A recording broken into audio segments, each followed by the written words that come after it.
আসসালামু আলাইকুম হগলটি কেমন আছেন? মই কিন্তু অনেক ভালো আছি। মই বরিশাল্লা লিমু আবার চলে আইছি আপনাদের লগে নতুন একটা ভিডিও শেয়ার করার লাগি।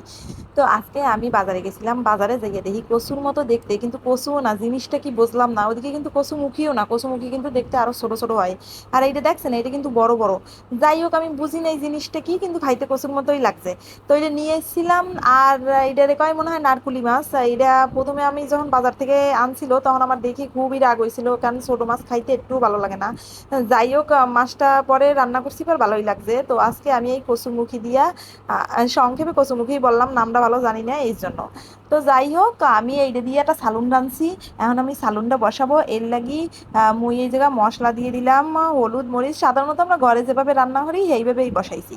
যাই হোক, প্রথমে আমি মশলাটা একটু বাজ দিয়ে লইছি। বাজ দিয়ে লইলে হয় কি, ওই গন্ধটা চলে যায়, বুঝছেন? তো এরপর আমি একটু জল দিয়ে দিছি, আর এর মধ্যেই মুই কিন্তু আর কোনো কষাই নাই, জলের মধ্যেই এই ভাজা কচু গুটিরে দিয়ে দিছি সব। আর এরপরে মুই মনে করছে, ওমা মুই দি লবণ দিই নাই, লবণ না দিলে তো আবার খাওয়া যাবে না নে। যাই হোক, ঝাল আর লবণ ছাড়া কিন্তু খাওয়াই যায় না। এখন মুই আর এক চুলায় বহাই দিছি বোয়াল মাছ।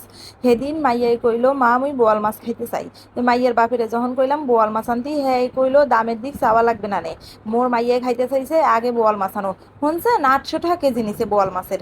আরে কি ডাহাইত্যা কথা, খাবো কি কন দি, যাই আনতে যাই হেগেতেই দাম। যাই হোক, প্রথমে আমি পেঁয়াজটা পুড়ি লইছি, এরপর আমি এই পেঁয়াজ পোড়ার মধ্যে রসুন আর পেঁয়াজ বাটা দিয়ে এটা ভাজি লইছি। তো ভালো করে ভাজার পরে এরপর আমি একটু হলুদ দিছি, মরিচ দিছি, ধনিয়ার গুঁড়া আর একটু জিরার গুঁড়াও দিছিলাম মনে হয়। মোর ঠিক মনে নাই, কালারে তো মনে হইলো দিছি। যাই হোক, এরপর এটারে মুই একটু পানি দিয়ে ভালো করে কষাই লইতে আসি। তো ভালো করে ভাজা ভাজা যখন হইয়া আসতে আছে, তখন মুই এবার কচু দেখতে চলে গেছি। এদিকে দেখেন কচুটা কিন্তু নিচ দিয়ে লাগি ধরছে, গন্ধ হইয়া যাবে না নে সালুন। তারপর এর মধ্যে আমি জল দিয়া ভালো করে লাড়াই ছাড়াইয়া ডাহিয়ে দিছি। আর এদিকে দেখেন মশলাটা কিন্তু কত সুন্দর করে কষানো হয়ে গেছে। মোর মায়ে কয়, মশলা কষানোর উপর নির্ভর করে তোমার তরকারি কেমন লাগবে। মশলা যত ভালো কষাবা তত তোমার তরকারি ভালো লাগবে। যাই হোক, মুই এই বোয়াল মাছটি দিয়ে দিলাম।